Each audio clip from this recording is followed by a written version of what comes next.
നൂറിന്റെ പർവ്വതം, പ്രകാശത്തിന്റെ പർവ്വതം. അവിടെയൊക്കെ മസ്ജിദും മദ്രസകളും ഒക്കെ വന്നപ്പോൾ അവിടെ വലിയ പ്രകാശമായി. അപ്പൊ പന്നിയുടെ കോലത്തിൽ ഉയർത്തെഴുന്നേൽപ്പിക്കും. നബിതങ്ങളുടെ ഉമ്മത്തുകളെ അങ്ങനെ ഉയർത്തെഴുന്നേൽപ്പിക്കുമെന്ന് ജിബ്രീൽ പറഞ്ഞത് കൊണ്ടാണ് നബി സല്ലല്ലാഹു അലൈഹി വസല്ലമ തങ്ങൾ അത് കരഞ്ഞുപോയത്. ആദരവായ റസൂലുള്ളാഹി സ്വല്ലല്ലാഹു അലൈഹി വസല്ലമ തങ്ങളെ ജിബ്രീൽ അലൈഹിസ്സലാത്തു വസ്സലാം മിഅ്റാജിന്റെ രാവിലെ കൊണ്ടുപോയപ്പോ ഒരു വിഭാഗം ആളുകളെ കാണിച്ചു കൊടുക്കുകയാണ്. നബിയേ, അവരിലേക്കൊന്ന് നോക്കണേ ഹബീബേ. ആരാണവർ? ഒരു വിഭാഗത്തിന്റെ അരികിലേക്ക് ഹബീബായ തങ്ങളെ കൊണ്ടുപോവുകയാണ്. അവരുടെ തല വലിയ പാറക്കല്ല് കൊണ്ട് എറിഞ്ഞു പൊട്ടിക്കുകയാണ്. വലിയ വലിയ പാറക്കല്ലുകൾ കൊണ്ട് എറിഞ്ഞു പൊട്ടിക്കുകയാണ്. അങ്ങനെ എറിഞ്ഞു പൊട്ടിക്കുകയാണ്. വീണ്ടും അതേപോലെ വീണ്ടും അതേപോലെ പഴയതുപോലെ രൂപപ്പെടുത്തുകയാണ്. പിന്നെയും എറിഞ്ഞു പൊട്ടിക്കുകയാണ്. ബഹുമാനപ്പെട്ട ജിബ്രീൽ അലൈഹിസ്സലാത്തു വസ്സലാം അല്ലാഹുവിന്റെ പ്രവാചകനെ കാണിച്ചു കൊടുത്തപ്പോ നബിയുനാ റസൂലുള്ളാഹി തങ്ങൾ ചോദിക്കുകയാണ്, മൻ ഹൗലായി യാ ജിബ്രീൽ? ആരാണ് ജിബ്രീലൈ കൂട്ടർ? ആരാണ് ജിബ്രീലൈ കൂട്ടർ? ഹൗലായി മിൻ ഉമ്മത്തിക യാ റസൂലല്ലാഹ്. നബിയേ, ഇതവിടുത്തെ ഉമ്മത്തികളാണ് നബിയേ. ഹൗലായി ലദീന തതസാഖലത് റൂസുഹും അനിസ്സലാ. നമസ്കാരത്തിന് വേണ്ടി തലകുനിക്കാത്തവരാണ്. നമസ്കരിക്കാൻ വേണ്ടി തലകുനിക്കാത്തവരാണ്. തലകുനിക്കുമ്പോൾ അവരുടെ തലയിൽ ഒരു ഭാരക്കല്ല് പോലെ, ഒരു ഭാരം ഏറ്റിവെച്ചതുപോലെ വലിയ ഒരു ഭാരം അനുഭവപ്പെടുകയാണ്. അങ്ങനെയുള്ള ഒരു വിഭാഗത്തിന്റെ തലയാണ് അടിച്ചു പൊട്ടിക്കുന്നത്. വീണ്ടും അത് രൂപപ്പെടുത്തുകയാണ്. വീണ്ടും അടിച്ചു പൊട്ടിക്കുകയാണ്. എത്ര വർഷം അവൻ നമസ്കരിക്കാതിരുന്നിട്ടുണ്ടോ, എത്ര വഖ്ത് നമസ്കാരം അവൻ പാഴാക്കിയിട്ടുണ്ടോ, അതിന്റെ മുഴുവൻ ശിക്ഷകൾ തീരുന്നത് വരെ ഈ മനുഷ്യനെ നാളെ നരകത്തിലിട്ട് എറിഞ്ഞു പൊട്ടിക്കുന്ന രൂപമാണ് മിഅ്റാജിന്റെ രാവിൽ അല്ലാഹുവിന്റെ റസൂലിനെ ജിബ്രീൽ എന്ന മാലാഖ കാണിച്ചു കൊടുത്തത്.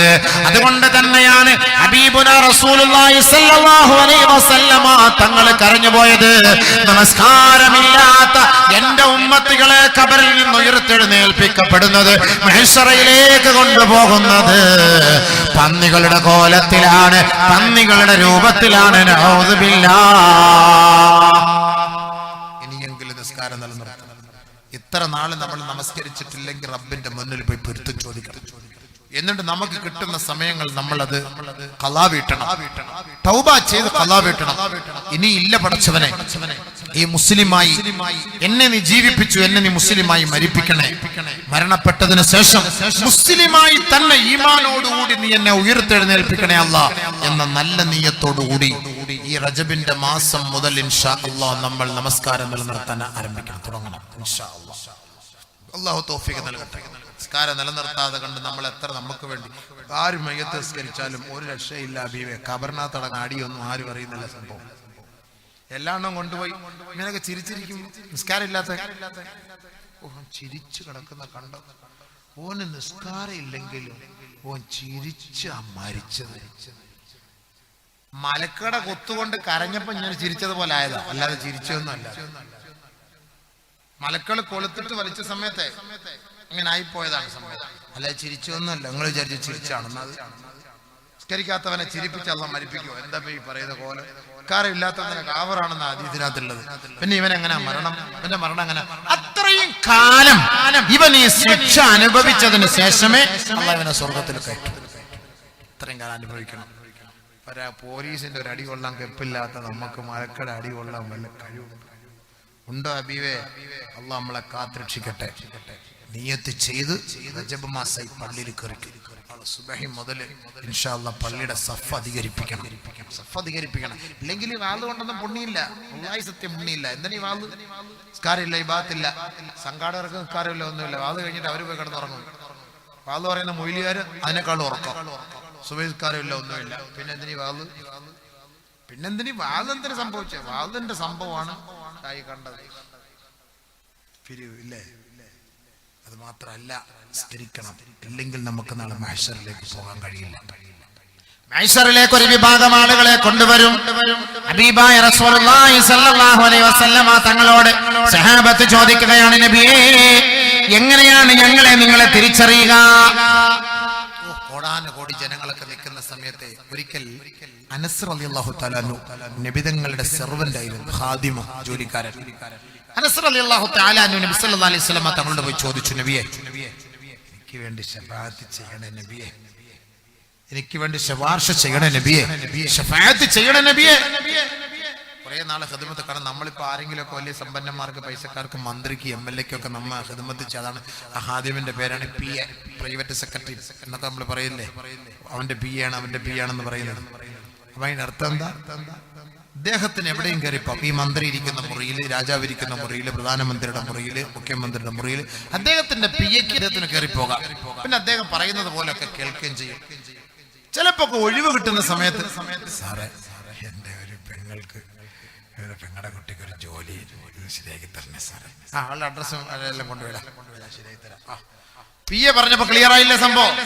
അതേപോലെ നബിതങ്ങൾക്ക് 10-11 വർഷക്കാലം ഖിദ്മത്ത് ചെയ്ത ബഹുമാനപ്പെട്ട അനസ് ഇബ്നു മാലിക് റളിയല്ലാഹു അൻഹു ഒരിക്കൽ ഹബീബായ റസൂലുള്ളാഹി തങ്ങളോട് ചോദിക്കുകയാണ്, നബിയേ, മഹ്ശറ വൻസഭയിലേക്ക് ജനങ്ങളെ എല്ലാം കൂട്ടിക്കൊണ്ടുവരുമ്പോ അല്ലാഹുവിന്റെ റസൂലേ, എന്നെ മറന്നു പോകുവോ നബിയേ, എനിക്ക് വേണ്ടി ഒരു ശഫാഅത്ത് ചെയ്യുമോ? നീ ഇപ്പൊ എത്ര വിഷമിക്കേണ്ട കാര്യമുണ്ടോ? അതുകൊണ്ട് ഞാൻ ശഫാഅത്ത് ചെയ്യൂലേ, പിന്നെന്താ? അനസേ ഇങ്ങനെ ഒരു വാക്ക് നമുക്ക് കിട്ടിയിരുന്നെങ്കിലേ, ഇങ്ങനെങ്ങാണ് ഒരു വാക്ക് നിബിധങ്ങൾ നമുക്ക് തന്നാൽ നമ്മൾ നാളെ മുതൽ ക്രിക്കറ്റ് കളിക്കാൻ പോയി നിസ്കരിക്കൂല. കാരണം എന്താ? നമുക്ക് അല്ലാഹുവിന്റെ റസൂല് ശഫാഅത്ത് ചെയ്യാമെന്ന് നിയത്ത് ചെയ്തിരിക്കാണ്. ഇനി അതുകൊണ്ട് നമുക്ക് ഇനി നിസ്കാരമൊന്നും വേണ്ട, ഇനി ക്രിക്കറ്റ് കളി, ഹോളി പോലെ ഉള്ള കളറും വാരിയിട്ട് ഉള്ള ആക്കണ്ടവും ചാലക്കണ്ടവും കോമൂത്രവും വാരി ഒഴിച്ച് സ്കൂളിലൊക്കെ എന്തൊക്കെ ഈ തമ്മാടിത്തരം കാണിക്കുന്ന കുട്ടികൾ, എന്നിട്ട് അടി ഇടി പോലീസ് സ്റ്റേഷനിൽ കയറി ഇറങ്ങാൻ. പാപ്പായി മക്കൾ എന്താ തെമ്മാടിത്തരങ്ങളാ! എന്റെ പൊന്നു സഹോദര, നിന്നെയൊക്കെ പഠിപ്പിക്കുന്ന സാറന്മാരെ അടിക്കാൻ പോകുന്ന മക്കൾ തലതിരിഞ്ഞ സാധനം, വിസ്മയമില്ലാത്ത സൈസുകൾ.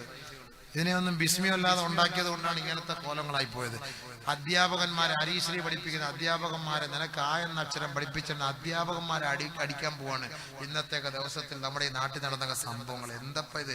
എവിടെ ഇവ നന്നാവുന്ന ഈ പറഞ്ഞത്? എന്ത് ഗുരുത്വം വിറ്റ് അപ്പം തന്നെ നിന്നെയൊക്കെ പഠിപ്പിക്കുന്ന സാറന്മാരെ പ്രേമിക്കാണ്. ശിഷ്യം പോയിട്ട് ടീച്ചറെ പ്രേമിക്കുന്നത്. എന്ത് കാലൊക്കെ പടച്ചവരെ, ഇത് എന്ത് കാലപ്പ അബീവേ. ഒരു ചങ്ങാതിയെടുത്ത് ചോദിച്ചും പറയണ കണക്കെന്താ? ഈ കണക്ക് സാർ, എന്റെ കണക്ക് സാറ് ഗർഭിണിയായിരുന്നു, ഞങ്ങള് കണക്ക് പഠിക്കുമ്പോ വയറിലോട്ടാണ് നോക്കിക്കൊണ്ടിരുന്നത്, ബോഡി നോക്കാറില്ല. ഒരു ചങ്ങാതി പറയാ, ഒരു സർവ്വസാധാരണമായിട്ട് പറയാ, ടീച്ചർമാരെ എങ്ങനെയാ ഒന്ന് ആലോചിച്ചു, ഇവനെങ്ങനെ ഗുരുത്വം കിട്ടും? എങ്ങനെയാ ഗുരുത്വം കിട്ടുക? ഇവരെ കൊണ്ടുപോയി നമ്മുടെ അധ്യാപകന്മാരെ അറസ്റ്റ് ചെയ്ത് വെക്കുക, റൂമിൽ പൂട്ടിയിടുക, അധ്യാപകന്മാരിരിക്കുന്ന കസേരയില് കോമ്പസ് കൊണ്ട് കുത്തി വെക്കുക, കോമ്പസ് സൂചി അടിയിലോട്ട് ഇരിക്കും. പെട്ടെന്ന് സാറ് കണക്ക് പഠിപ്പിച്ചു. ചാന്ദ്രയനിലേക്ക് സാർ എത്തി. അവിടെ ബബിൾക്കം തന്നിട്ട് കൊണ്ടുപോയി ഒട്ടിച്ചിട്ട് ബബിൾക്കം മുണ്ടെടുത്തിട്ട് വരുമ്പോ ഒരു മുണ്ട് അതിലായി, ഒരു പീസ് അതിൽ, ഒരു പീസ് കൂട്ടത്തില്. എത്ര തെറിച്ച പിള്ളേര്, അതബില്ലാത്ത പിള്ളേര്. മദ്രസയിലൊന്നും അതില്ലാത്തത് ഹൈറായി. അതാണ് ആ മദ്രസയിൽ അദബ് പഠിപ്പിക്കുന്നത്. ഉസ്താദന്മാരുടെ കാലഘട്ടത്തിൽ ഇങ്ങനെയൊന്നും ഇതുവരെയ്ക്കും ഇല്ല. ഇനി അള്ളാഹു അലം, ഇനി ഈ വിസ്മയമില്ലാത്ത കൗമുകളെങ്ങാനും മദ്രസയിൽ വരാൻ തുടങ്ങിയാൽ അവനും ഇതേപോലെയൊക്കെ ചെയ്യും. ഇങ്ക് മഷി കൊടയും, ഇങ്ക് കൊടയും, മഷിപ്പേന. സാറന്മാര് ഇങ്ങനെ തിരിഞ്ഞു പോകുമ്പോൾ പുറകിലെ കൊടയും. വീട്ടിൽ പുറയിൽ പോകുമ്പോ ഭാര്യ നോക്കും, അതാ പെങ്ങളുടെ ഉടുപ്പിന്റെ പിന്നാലെ മൊത്തം മഷി. ആ തെറിച്ച പിള്ളേര് ചിലപ്പോൾ ഒഴിച്ചതായിരിക്കും. അങ്ങനെയൊക്കെ സാറന്മാരെ വേദനിപ്പിക്കുന്ന വിദ്യാർത്ഥികള് അതവില്ല, അവർ രക്ഷപ്പെടുകയില്ല. ഒരിക്കലും അങ്ങനെ ഒന്നും ചെയ്യരുത്. നമ്മുടെ മക്കളൊന്നും ചിന്തിക്കാത്തത് ഇതൊക്കെ. എന്തിനാണ് ഈ സ്കൂളിൽ വിടുന്ന സമയത്ത് സന്തോഷത്തോടു കൂടി സാറേ പൊരുത്തം വാങ്ങിപ്പോകണം? നമ്മളൊക്കെ ദർസി പഠിക്കുമ്പോൾ, നമ്മളൊക്കെ മുത്തഅല്ലിമായിട്ട് മദ്രസയിൽ നിന്ന് സനദ് വാങ്ങുന്ന സമയം 8 വർഷം പഠിച്ചു, 10 വർഷം പഠിച്ചു. ഇന്ന് സനദ് വാങ്ങുവാൻ വിഷമാണ്, പ്രയാസമാണ്. ക്ലാസ് ദർസ് പഠിക്കുന്ന സമയത്ത് ഓരോ തൂണിലും ചാരിയിരുന്ന് പഠിച്ച ഓരോ തൂണിന്റെ അരികിൽ പോയി നിന്ന് കരയും. പടച്ചവനെ, ഞാൻ മീസാൻ ഓതിയ സമയത്ത് ഈ തൂണിൽ ചാരിയിരുന്നിട്ടാണ്, ഞാൻ ബുഖാരി ഓതിയ സമയത്ത്, ഞാൻ ജലാലൈനി ഓതിയ സമയത്ത് ഈ ഭിത്തിയിൽ ചാരിയിരുന്നിട്ടാണ് ഞാൻ വിട പറയുകയാണ്, ഞാൻ പോവുകയാണ്. ഞാൻ ഇനി എങ്ങോട്ടാണ്? എന്റെ 7 വർഷം 8 വർഷം കാലയളവിൽ എന്റെ ഇവിടുത്തെ പഠനം എത്ര റാഹത്തായിരുന്നു. എന്റെ ജീവിതം ഒരു മുത്തഅല്ലിമായി, ഒരു സ്റ്റുഡന്റായി, ഒരു വിദ്യാർത്ഥിയായി ഞാൻ ഇവിടെ നടന്നത് എന്ത് സന്തോഷമായിരുന്നു. ഇന്ന് ഞാൻ സനദ് വാങ്ങുകയാണ്. ആ സനദ് വാങ്ങുന്നതിന്റെ തലേ ദിവസം ഉസ്താദുമാരെ പോയി റൂമിൽ പ്രത്യേകമായി കാണും. അസ്സലാമു അലൈക്കും ഉസ്താദ്, പൊരുത്തം തരണം. 8 വർഷം പഠിപ്പിച്ച ഉസ്താദ് ഒരുപാട് അടിച്ചു കാണും, ഒരുപാട് പട്ടിണി കിട്ടു കാണും, ഒരുപാട് പീഡിപ്പിച്ച് കാണും, വെളിയിൽ ഇറക്കി നിർത്തി കാണും, വെയിൽ കൊള്ളിപ്പിച്ച് കാണും, ഒക്കെ സംഭവിച്ചത് തന്നെ. പക്ഷേ ആ 7ാമത്തെ വർഷം നാളെ സനത് വാങ്ങുമ്പോൾ ഉസ്താദെ മാപ്പ് ചെയ്യണം, ഉസ്താദെ മാപ്പ് ചെയ്യണം. എത്ര ഉസ്താദുമാര് പഠിപ്പിച്ചിട്ടുണ്ട്, ആ ഉസ്താദുമാരോട് പോയി മാപ്പ് ചോദിച്ചിട്ടാണ് പിറ്റേ ദിവസം ആ ഉസ്താദിന്റെ കയ്യിൽ നിന്ന് സനത് വാങ്ങുന്നത്. നീ പോയി ദഅവത്ത് ചെയ്തോ, നീ പോയി ഇമാമത്ത് നിന്നോ, നീ പോയി മുദർരിസായിക്കോ, നീ പോയി മുഅല്ലിമായിക്കോ എന്ന് അവരുടെ മനസ്സുകൊണ്ട് സന്തോഷത്തോടുകൂടി തന്നുവിടുന്ന ആ ഒരു ഷഹാദ, ആ ഒരു സമ്മതപത്രം, ആ ഒരു സർട്ടിഫിക്കറ്റുമായിട്ടാണ് നമ്മൾ പുറത്തേക്ക് ഇറങ്ങേണ്ടത്. അതല്ലാതെ നിന്നെ 10ാം ക്ലാസ് വരെ പഠിപ്പിച്ച സാറന്മാരുടെ മേൽ നിങ്ങൾ ആവശ്യമില്ലാത്ത കളറും കോരി ഒഴിച്ച് അവരെ ചെരുപ്പൂരി അടിച്ചിട്ട് ആക്ഷേപിച്ചിട്ട് ആ സാറിന്റെ മനസ്സ് നൊന്താണ് ഈ വിദ്യാർത്ഥി മിത്രങ്ങളെ നിങ്ങൾ സ്കൂളിൽ നിന്ന് ഇറങ്ങിപ്പോകുന്നതെങ്കിൽ ജീവിതകാലത്തിലൊന്നും നീ ഗുണം പിടിക്കാൻ പോകുന്നില്ല. ജീവിതകാലത്ത് ഗുണം പിടിക്കൂല. അത് ഏത് ഹിന്ദു സാറായാലും ശരി, ക്രിസ്ത്യാനി സാറായാലും ശരി, ഇനി ഏത് സാറായാലും ശരി, മുസ്ലിമായ സാറായാലും ശരി, നിന്നെ പഠിപ്പിച്ച അധ്യാപകന്റെ കാലിൽ വീണ് നീ പൊരുത്തം ചോദിക്കണം. എന്നാലേ നിനക്ക് ഭാവിയിൽ വിജയമുണ്ടാവും.